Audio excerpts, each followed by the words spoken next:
حضرت عمر کے دور میں ایک دفعہ دو عورتوں نے ایک ہی جگہ دو بچوں کو جنم دیا، ایک لڑکی اور ایک لڑکے کو۔ اس کے بعد دونوں عورتوں کا آپس میں جھگڑا ہو گیا۔ جھگڑا اس بات پر تھا کہ ایک عورت کہتی تھی لڑکا میرا ہے اور لڑکی تمہاری، دوسری کہتی تھی نہیں لڑکا میرا ہے اور لڑکی تمہاری۔ لوگوں نے جب ان کا جھگڑا دیکھا تو ان دونوں عورتوں کو حضرت عمر کے پاس لے گئے اور سارا قصہ بتایا اور کہا آپ ان میں ٹھیک فیصلہ کریں۔ حضرت عمر نے کہا حضرت علی کو بلایا جائے، وہی ان کا ٹھیک فیصلہ کر سکتے ہیں۔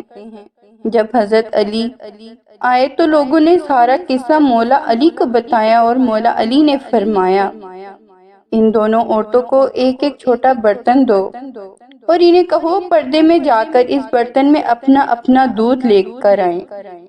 جب ان عورتوں نے دودھ لا کر دیا تو مولا علی نے فرمایا ایک میزان لایا جائے۔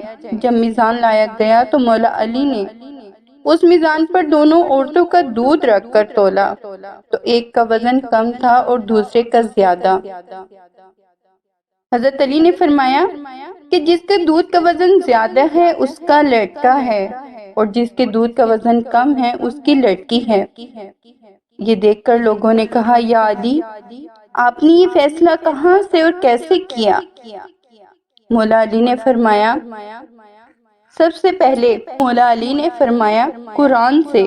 سب لوگ اپنے اپنے گھروں میں جا کر قرآن کھول کر دیکھنے لگ گئے کہ کہاں لکھا ہے دودھ والا قصہ۔